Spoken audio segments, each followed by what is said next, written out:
ভাই 20 টাকা ঠান্ডা দেন।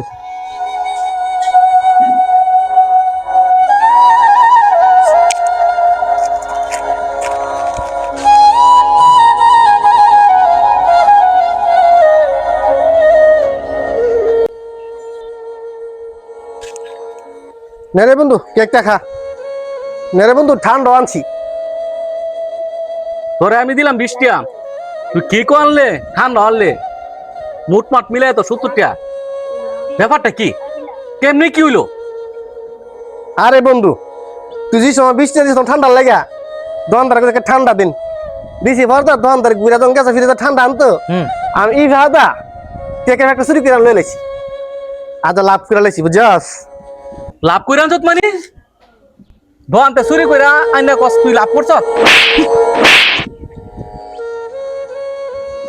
কিরে বন্ধু তুই আমার মারলে?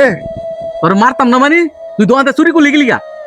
কিরে দুস তুই জানোস না ইসলামের মধ্যে চুরি করা যে হারাম?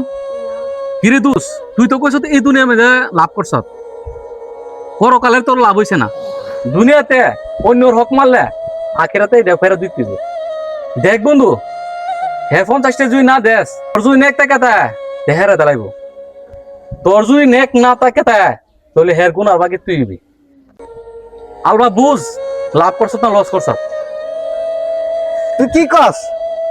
সোর সামনে আমি 50 টাকা লাভ করে লেছি, তুই কস লাভ হইছে না? বন্ধু তুই তো চোর সামনে দেখলি লাভ করে লাইছ, আসল না রে। তুই পরকালে তুই ঠেকছ। ইসলামের মধ্যে পরের হক মারা সবচেয়ে বড় গুনাহ। জীবনে অনেক বড় ভুল করছি বন্ধু, অনেকবার চুরি করে বন্ধু লেখাইছি। তোর মতো এভাবে আমাকে বোঝা নাই বন্ধু, তুই আমার চোখ কান খুলা দিছ।